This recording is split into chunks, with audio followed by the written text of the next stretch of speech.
हम लोग छत्तीसगढ़ से आए हैं, छत्तीसगढ़ राज्य से, रायपुर। क्या मांगे हैं आप लोगों की? हमारी मांग है कि हमारी जो मिनिमम पेंशन है वो 1,000 रुपये महीना है, उसको बढ़ाकर 7,500 रुपया महीना किया जाए। साथ में उसे डीए से भी लिंक किया जाए, महंगाई भत्ता भी उसमें जोड़ा जाए। ये पहली मांग है। दूसरी मांग ये है कि पेंशनर्स की डेथ के बाद में उसके विधवा को या उसके स्पाउस को 50% ही पेंशन मिलता है, तो वो गलत है। उसे 100% पेंशन मिलना चाहिए। तीसरी मांग ये है कि इन सब को मुफ्त चिकित्सा सुविधा मिलनी चाहिए। चौथी मांग ये है कि सुप्रीम कोर्ट के जजमेंट के मुताबिक जो उच्च पेंशन दिया जाना है उसको देने की प्रक्रिया को बहुत तेज गति से करना चाहिए, और वो बहुत धीमी गति से दिया जा रहा है। ये मुख्य हमारी 4 मांगे हैं। मैं बस्तर से आया हूँ, बैलाडीला छत्तीसगढ़ से। हम पेंशन चाहते हैं, बढ़ा हुआ पेंशन चाहते हैं, सरकार का कोर्ट के द्वारा दिया हुआ आदेश का पालन चाहते हैं, और सरकार से सिर्फ एक ही अपेक्षा करते हैं कि कथनी और करनी में अंतर न रखें। ये सरकार से नहीं होता, क्योंकि सब जगह बोलते हैं कि हमारी गारंटी है, और यहाँ सिर्फ वृद्धों के लिए कोई गारंटी नहीं है।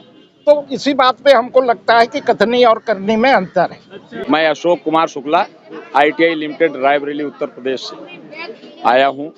यहाँ पर हमारे जो कमांडर अशोक राउत जी हैं, उनके नेतृत्व में हम पेंशनधारियों का एक बड़ा सा प्रदर्शन हम आज कई वर्षों से करते बुल्ढाना में चले आ रहे हैं।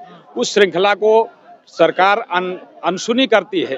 उस कार्य को हम इनके साथ, अशोक राउत जी के साथ मिल करके आगे बढ़ाने के लिए जंतर मंतर पर उपस्थिति आए हैं। लेकिन यहाँ भी सरकार का रवैया हम पेंशनरों के साथ में इतना घातक हुआ है कि जो निर्णय देने की इच्छा में नहीं है, ऐसा लगता है कुछ।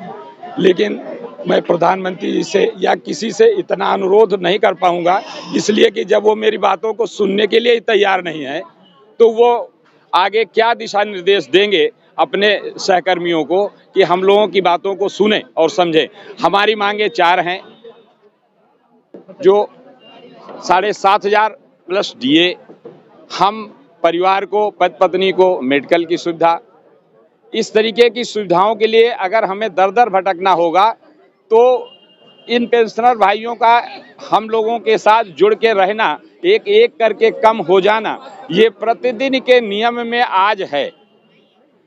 इस तरीके के क्रियाकलापों को प्रधानमंत्री जी को देखना चाहिए कि ये बुजुर्ग आपके पास आज नहीं, कई बार प्रयास किए मिलने को, और मिले भी आप तो उनकी बातों को सुने हैं, और सुन करके अनसुना आप तो नहीं कर रहे हैं, हम यहाँ नहीं कहेंगे। लेकिन जो बीच के कैडर्स हमारे हैं, आपके इमीडिएटर बने हुए हैं, वो जरूर इस बात को नकार रहे हैं कि हम आपके पास तक ना जा पाएं। जिस तरीके से आज 2 दिन से हम पेंशनरों के साथ में यहाँ घटना घट रही है कि जंतर मंतर पे मुझे परमिशन नहीं दी जा रही अशोक राउत जी के साथ में अंदर जाने के लिए, यह एक विडंबना है हमारे इस सरकार की।